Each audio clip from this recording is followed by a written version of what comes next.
And there's a bit of a who's the birthright son. We actually named the tribes of Israel here in chapter 29 and 30. You can find them all: Reuben, Simeon, Levi, Judah. Do you know how many times in scripture history the firstborn son doesn't wind up with the birthright? Most major stories. Isaac wasn't, it was Ishmael who was the firstborn. Then we have Jacob and Esau. You can run down all through the scriptures, run to the Book of Mormon, Laman and Lemuel mess that up. I asked my students, tell me the 12 tribes of Israel, and they often can't name them all. So it's kind of fun to go through these two chapters. Listen, I'm not sure there are a lot of people in the building I teach that could name them from memory. Okay? Who remembers Zebulon? Yeah, Gad, Asher. Yeah. And more people couldn't point them out on a map. Okay, we're Ephraim-centric. And the reason we are is because Ephraim is the umbrella term for the whole northern kingdom, which became the metaphor for lost Israel. Judah was the umbrella term for the southern kingdom and the name of the kingdom. Even though lots of Judah were deported, that which remained kept the title Judah. The Jewish people are described in our scriptures with the umbrella term Judah. That's people who are Jews of all tribes, but have never forgotten. They were never lost Israel, even though they're scattered. And Ephraim is the umbrella term for people of all tribes in the gathering. So I had a student one time that said, I wish my patriarchal blessing said Ephraim. It says, and I said, you're of Ephraim as much as I am, because everybody is. Okay, that you have Dan in your patriarchal blessing is a remarkable insight by the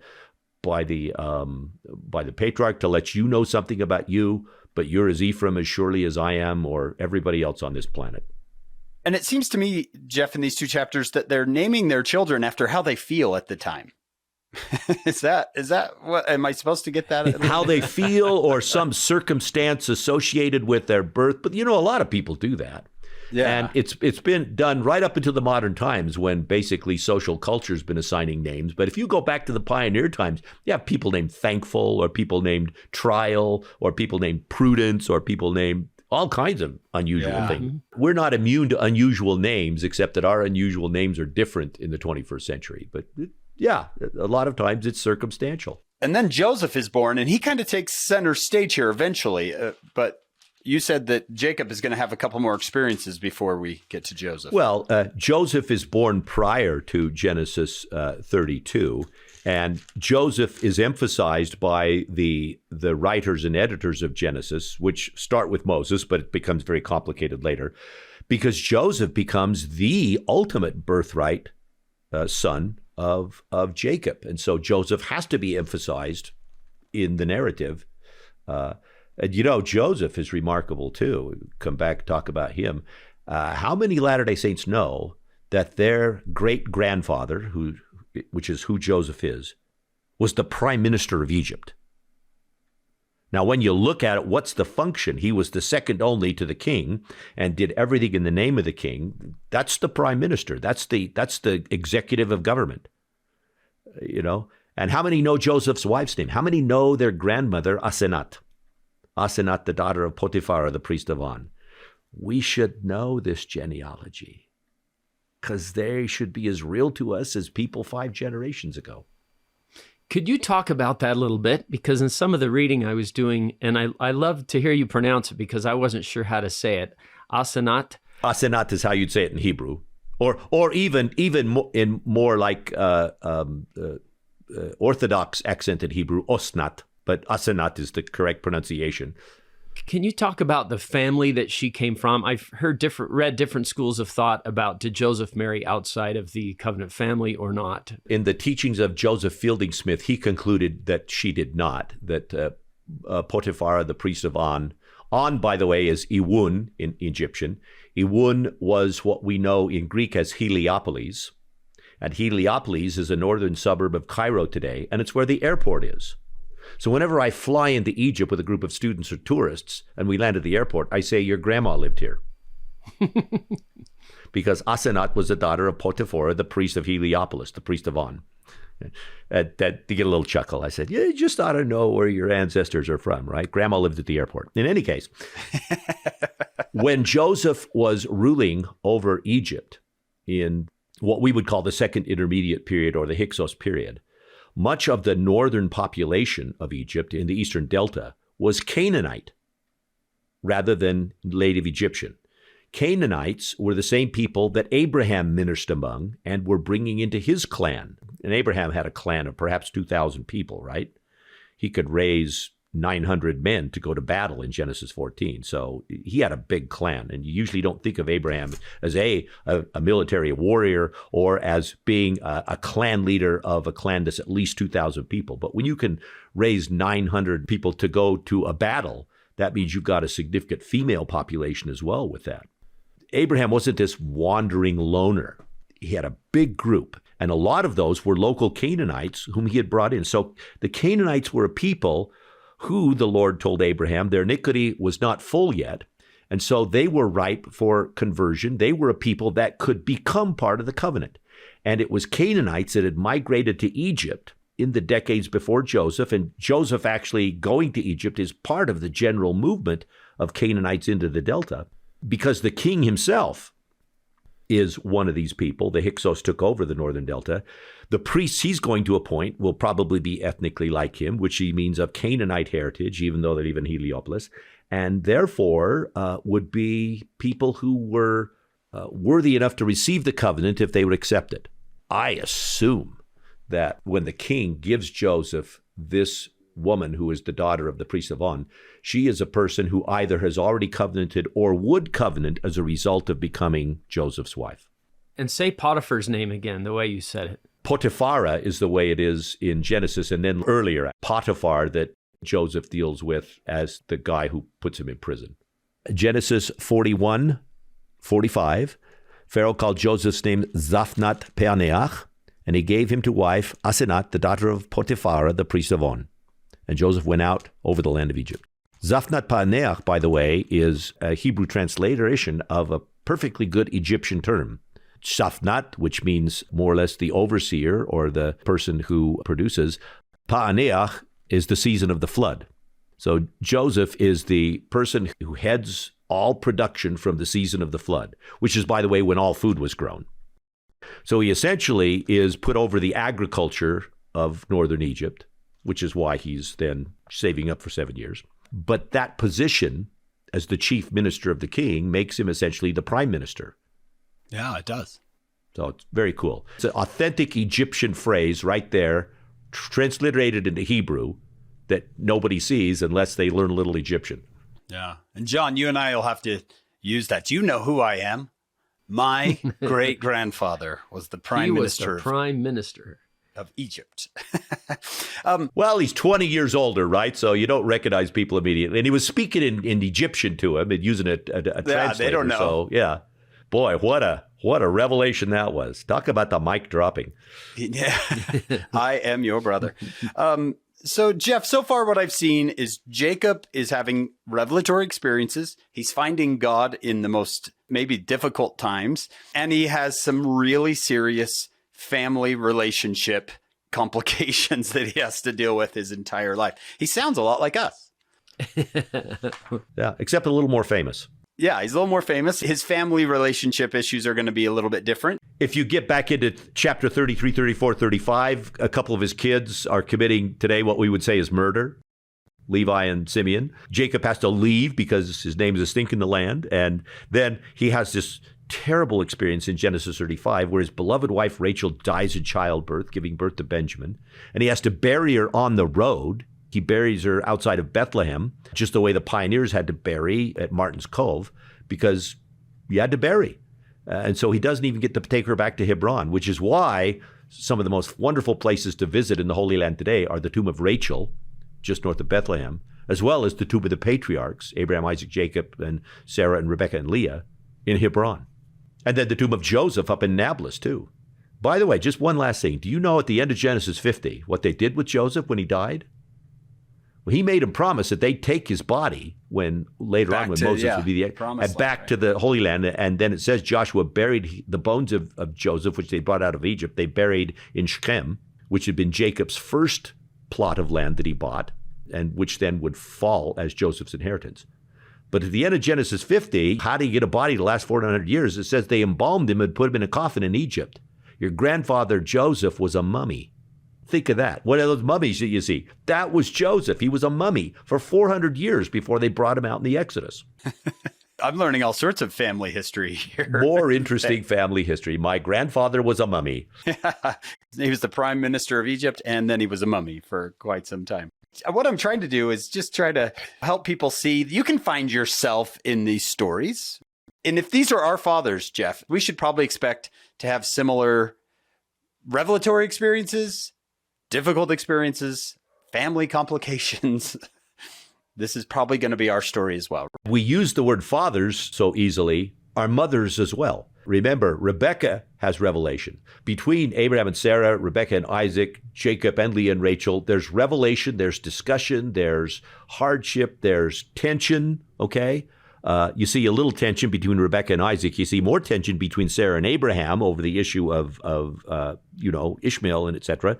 You see tension between Jacob and Leah and Jacob and Rachel, and you see everything we go through. It's amazing how, if you understand the context of Scripture and also the covenant and belief that they had, how they make it work in spite of all the problems. That's a lesson for us. You make it work. Right? Yeah. Okay, so let's do Genesis 32, where Jacob's given the name Israel, because this is really key. And I'm going to just look at a couple of verses here. It's when Jacob is getting ready to come over the Jabbok River. We're in Genesis 32, verse 24. He's at the banks of the Jabbok River. In fact, verse 22 mentions that most of his family, his two wives, Leah and Rachel, and a lot of the kids and others had passed over this fording point, this crossing point, and he had remained on the other side of the river. It's the breaking of day. And in verse 24, it says, Jacob left alone wrestled with a man at the breaking of day. Not until, but at, in terms of the Hebrew. When he prevailed not, he touched the hollow of his thigh. The hollow of Jacob's thigh was out of joint as he wrestled with him. This is a kind of a weird story, frankly, that doesn't make a lot of sense to people. And it doesn't to me, except that what I see here is the hand of an editor trying to make sense of a story that he, the editor, doesn't understand either. Okay. So I'm going to come back to verse 25 and 26 because I've actually put X's through 25 and 26, meaning don't rely on these two verses to understand the story. Go from 24 to 27. So in 26, where it says, the guy wrestling with Jacob said, let me go, for the day breaketh. And Jacob said, I will not let you go except you bless me. Then in verse 27, when the guy says to him, what is thy name? And he said, Jacob. That's where you pick it up with what's really going on. Now, let me go back to the word wrestled in verse 24. In Hebrew, this is the word ya'avik, which is a fine term in Hebrew for to grasp around and to wrestle. And it's used to indicate wrestling in Hebrew. But what it indicates is a grasping around, a clasping. It's also cognate to the word avak, which means dust, which is why people think of it as wrestling, because you wrestle around on the ground and get dusty. But that's not really what it's saying here. What it means is that there is a grasp going on. Jacob is in the grasp of someone at daybreak, and being in the grasp of someone doesn't make sense to the editor. So he makes it out into a battle where Jacob's thigh is injured. And by the time you get to verse 32, it says, the children of Israel don't eat of the sinew that shrank upon the hollow of the thigh to this day because of Jacob's thigh injury. That's a very strange way to end a story. But what it means is that the editor's not sure about this, and an earlier edition mentioned that his thigh was hurt, and a later editor said, okay, so that thigh must be the reason we don't eat this certain cut of meat. Okay. So you can really see people try to figure this out. But if you skip from 24, which is this clasping around episode, down to 27, and you start the dialogue, this may seem familiar because Jacob has asked, what is your name? And he gives him his given name, Jacob. Then, as the exchange goes on, he says, well, thy name shall no more be Jacob, but Israel. He gets another name, Yisrael, which means God prevails. And some people will say that this means you shall prevail with God. The idea of let God prevail is very important here. But whatever it is, it's God prevails. And that becomes Jacob's new name, his other name, his additional. He doesn't lose his given name, but this becomes the additional name by which the covenant people become known. We don't talk about the house of Jacob as often as we talk about the house of Israel. And by the way, when you go to the house of the Lord, notice how many times we are taught today that we are royalty in Israel. Israel is mentioned again and again and again in the teachings and covenanting that we do. And ultimately, when we go into those greatest of the ordinances of the house of the Lord, which is marriage, the blessings of Abraham, Isaac, Jacob become full. And so this whole idea of being Israel and having all the covenant of Abraham, Isaac, and Jacob is inherent, again, in this most important place for us. But going back to this then, you have this interview where names are mentioned, a given name and an additional name. And then in verse 29, Jacob says, "Tell me, I pray thee, thy name." And the person asks back, "Why do you ask?" And then the account stops, because whatever the name is that must be given back to Jacob cannot be reported. He says, "Why do you ask?" And that was it. Yeah. He blessed him there. That was it. But the editor, the author, everybody there stops completely with the dialogue. After exchanging given names and additional names, the dialogue stops at that question. The name back can't be reported. And then in verse 30, after it's all over, Jacob gives the name to that place. Just the way he called his place years before, Bethel, he calls this Peniel. Not Peniel, but Peniel. Pene means face. Peniel, the face of God. Because he said, "I have seen God face to face, and my life is preserved." So the sun rose on him there at Penuel is actually a corruption of Peniel here. And he was done. And then it says he halted on his thigh, and so you get that whole other part of the story that I don't really think originally was there. But if you just read 24, 27, 28, 29, and 30 together, you have an idea of what's happening to Jacob. And again, it is something we're very familiar with as Latter-day Saints who have taken out those great covenants. Very familiar. So Wow. I just love these chapters. And what I love is that what we have in the restoration has always been had, if you knew how to look for it. If you ever wondered, is the thing that the prophet Joseph Smith gave us, leaving aside the Masons and leaving beside the reorganization and the rebuilding and the constant editing and rescripting of things that we do in the temple over decades, the basic things and the basic doctrines and the important covenants that we have today have been here since the time of Genesis. And the very ancestors whose name is attached to the covenant had them as we have them today. You have the messengers in Jacob's ladder, and then you have this experience, this wrestling. Of being face to face with God and the conversation of names. This is great. And, if you will, and we may never see this again, while there is this embrace. Yeah.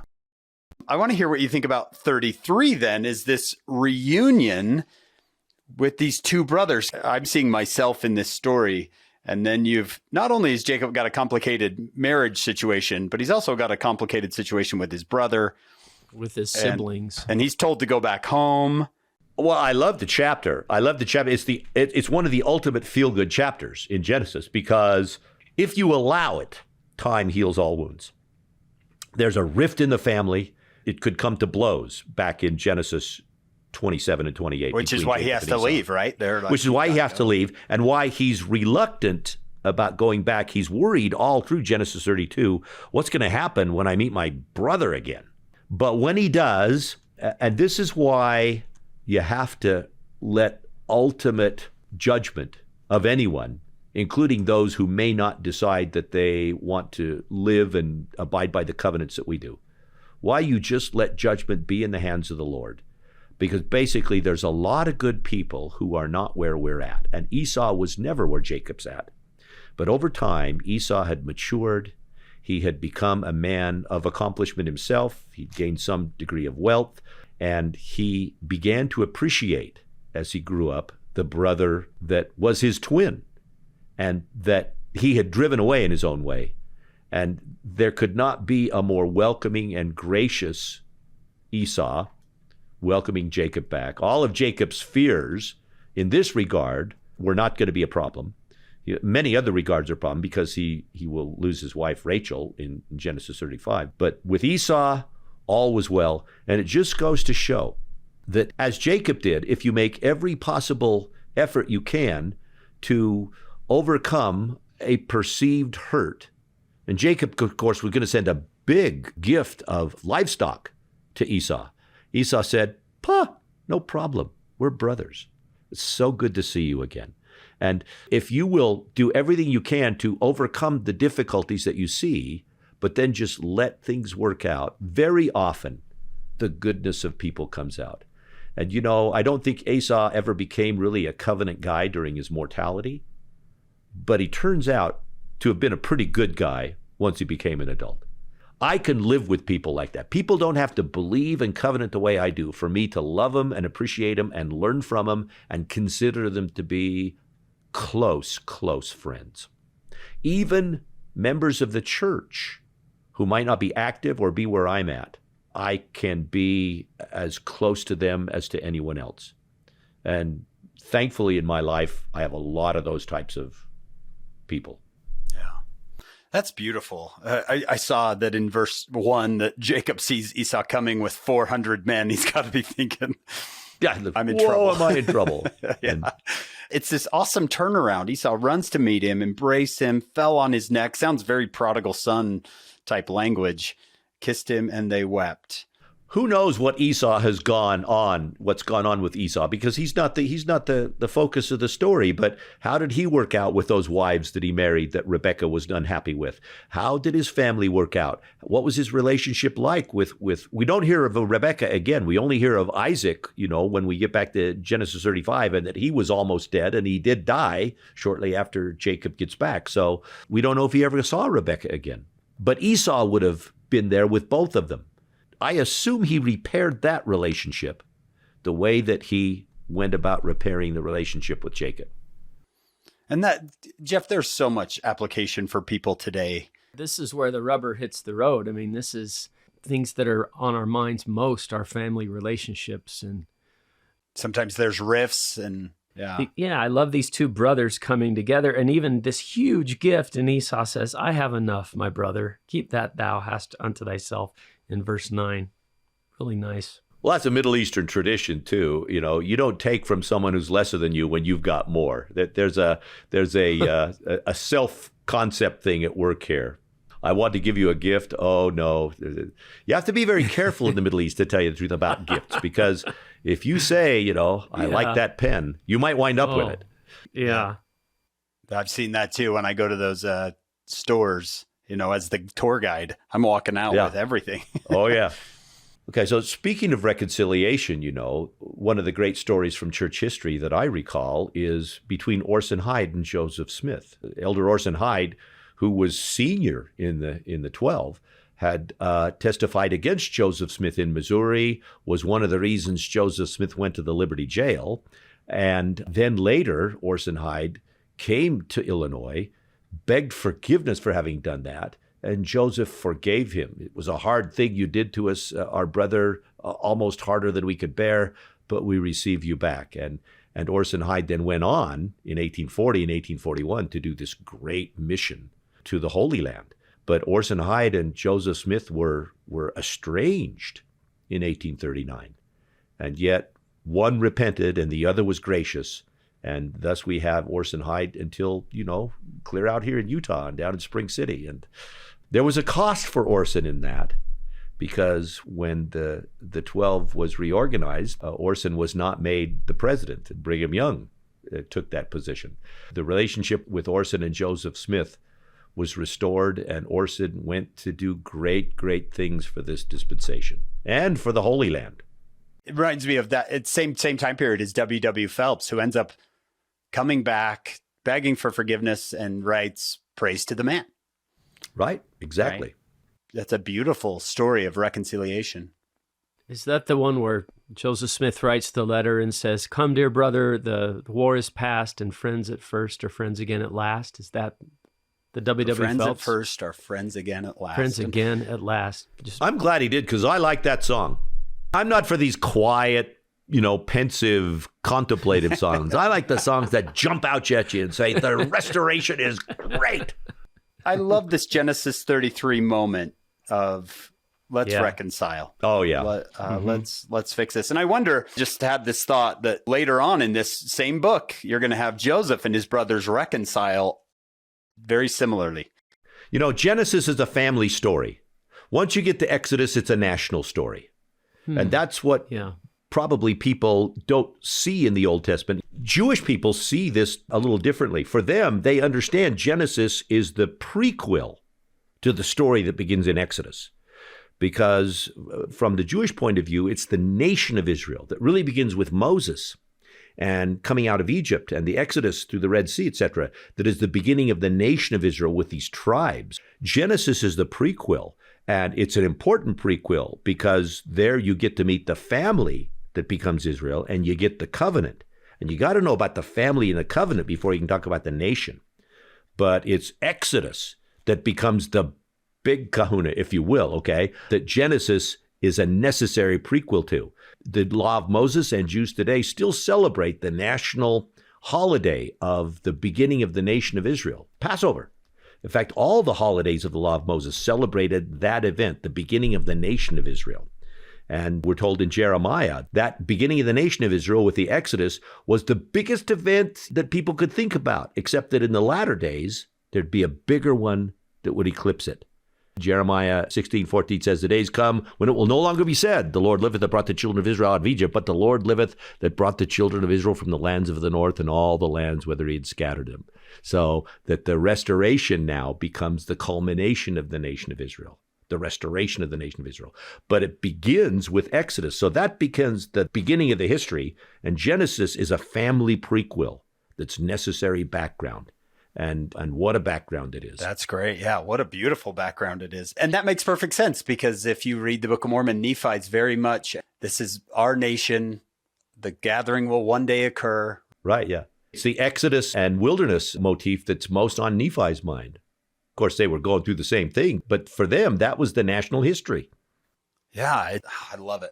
Jeff, Dr. Chadwick, this has been just a fantastic day. I think our listeners would be interested in your story of your advanced education and your faith and what that journey's been like for you.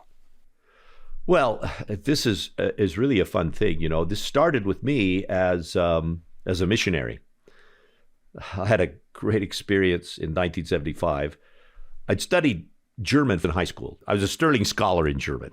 So then when they call you to a German-speaking mission, which, by the way, you never understand, because I fully expected to be called to Argentina just because I spoke German. But they sent me to Germany, and I get down here to the old LTM. It wasn't called the MTC back in the mid-'70s. It's called the LTM, the Language Training Mission. And I had a German teacher who was a German student doing grad work at BYU. His name was Markus Wellnitz, but he called himself Markus von Wellnitz. As maybe some of your listeners will remember that name because maybe they were German missionaries in the mid-'70s. And he was a delightful guy. But he was a grad student. And because me and my companion, who'd also had 6 years of German, they made us the zone leaders of the LTM to get us out of the way of the language classes. But there were these hours where we weren't going to the language classes because they were teaching in basic German, and we were way beyond that, and we were just a problem. So von Wellnitz took us with him to class on campus, and we sat in on a class with Hugh Nibley, two 19-year-olds, in a class on Hebrew Bible with 12 grad students and two missionaries in white shirts with Hugh Nibley, studying Genesis. And I'll never forget, this wouldn't happen today, because first of all, you can't take people out of MTC, but it was loose in those days, all right? The second thing is when Marcus brought us to this class, it said, listen, Brother Nibley, I've got these two guys we don't know what to do with, but I'm responsible for them. Can they sit in the class for us? And the first thing that Hugh did was look straight at me and speak to me in German and ask me if I thought I understood German well to be missing the classes. And I answered him in German, and he said, very well, you may enter. And so the first day we sat down, and he opened a big book from the wrong side. Okay, Hebrew Bibles read from, right to left. So he opened the wrong side of the book for me and began to read Genesis in Hebrew. And then he would translate it, and then he would talk about it, beginning with the creation. And I turned to my companion and said, I have got to figure out how you do this. This is where it started. And I came back and got to know Hugh very well and others, and got the degrees and all this stuff. I've listened to people who talk about how learning some of the facts of ancient history, some of the facts about, Abraham and the world of Abraham, or Moses and the world of Moses, has destroyed the validity of scriptures in their minds, how they don't understand how the Book of Mormon could possibly be accepted by an educated person. I want to be careful in what I say, but I've rarely met a person who is complaining about the Book of Mormon or the Bible that knows more about it in terms of its ancient origins than I do. And I just say that basically just because I'm old and have accumulated experience, language, archaeology, geography, it's there. I have never found anything that was not answerable. When you approach a problem with knowledge and also with faith, rather than using knowledge to try and escape faith, you will get to the right place. My feeling is that a lot of times intellectual answers to the difficulties of Book of Mormon authenticity, Bible authenticity, etc., are actually intellectual excuses trying to get away from something that you want to get away from anyway, but you're looking for a reason. People who want a reason to escape from faith will always find one. And so if I'm dealing with somebody who's struggling with faith, my first question to them is, before we look at the authenticity issues of the Bible or the Book of Mormon or the Book of Abraham, where are you at in your faith? Are you looking for a reason to get out, or are you looking for a reason to believe? Because if you're looking for a reason to believe, we're okay. If you're looking for a reason to get out, nothing I tell you is going to matter. But if they're looking for reason for faith, we can go through these things and point out the authenticity of every setting from Abraham to Jacob to Joseph to Moses to the prophets of Israel to Nephi to Lehi, even to the ancient American setting. No problem that. I bear two witnesses to all my students about our scriptures, and particularly the ancient scriptures that I deal more with, because of where I'm at and what I do. I bear witness that they are true. That's a spiritual statement. I bear witness also that they are authentic, that they are what they claim to be. And I especially drive that home because the Bible's very complicated, but the Book of Mormon and how we got it today is simple. It was given to the prophet Joseph Smith by an angel who translated it by the gift and power of God, and it is a translation of real things that happened to real people in real ancient times. It either is what it says it is, or it's a complete fake. And when I'm dealing with the Book of Mormon, 1st Nephi, 2nd Nephi, Jacob, I see in it authenticity that Joseph Smith could not have provided if he were the writer of the story. Those events were told by people who really lived 600 BC or thereafter. The Book of Mormon screams authenticity to this archaeologist, linguist, geographer, historian, etc., etc. So I bear witness to the Book of Mormon. It is true, and it is authentic. It is what it claims to be. I'm probably in a position to make that with a more authoritarian opinion to its authenticity than most would be. Yeah. But I knew it was true long before I could speak Hebrew. And that's always been my guide. That's great, Jeff. What were you going to say about the next? You said the nexus of a couple of things coming together. Is that the same idea? Well, for me, because I like context along with application, and because I do all of these things on a good day, I'm a pretty fair archaeologist, and I am known in Israel for that. I do Hebrew Bible as well as anybody I know, quite frankly. And some of my good friends are non-LDS world-class biblical scholars, and I talk with them all the time about things. And so I have this thing where you get factual and intellectual approaches to scriptures. But where I live is in that world, but where it meets at a nexus with faith and with restoration. And they blend together so that I bear this witness. It is true and it's authentic. It's both. You may trust it. You may trust the book of Abraham. My friend Carrie Mulestein does a lot of great work with that. But before I knew Carrie, I knew Abraham was authentic, and I knew why. And the Book of Mormon, I know it's authentic, and I know why. I teach a little class from time to time at BYU called The Book of Mormon in the Land of Jerusalem, which is a evidences class.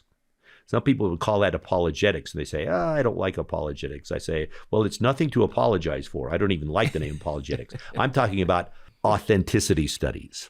Yeah. The same with the New Testament, the same with our Hebrew Bible, with the Old Testament. But they're true and they're authentic. They're complicated, so you have to understand the complication, but they're true and they're authentic. The context. You've been so good to us. Thank you. No, it's just a pleasure, and I'm sorry that I talk so much and you talk so little. This is, the Hank and John show, and Hank and John should be in there, but I figured, well, this is my chance to be famous, so I'll give it the best shot I got. This is what we wanted. We'll have to do it again. We have more Old Testament lessons. Yeah. We want to thank Dr. Jeff Chadwick for being here. Wow, what a fun day. These chapters are totally changed for me, and I'm sure, John, Me you'd too. say the same thing. Yeah, Absolutely. Absolutely different. It's been great to be here. Thank you. Thank you to all of you who listened. We love you. Thank you for your support. We want to thank our executive producers, Steve and Shannon Sorensen, and our sponsors, David and Verla Sorensen. And we hope all of you will join us on our next episode of Follow Him.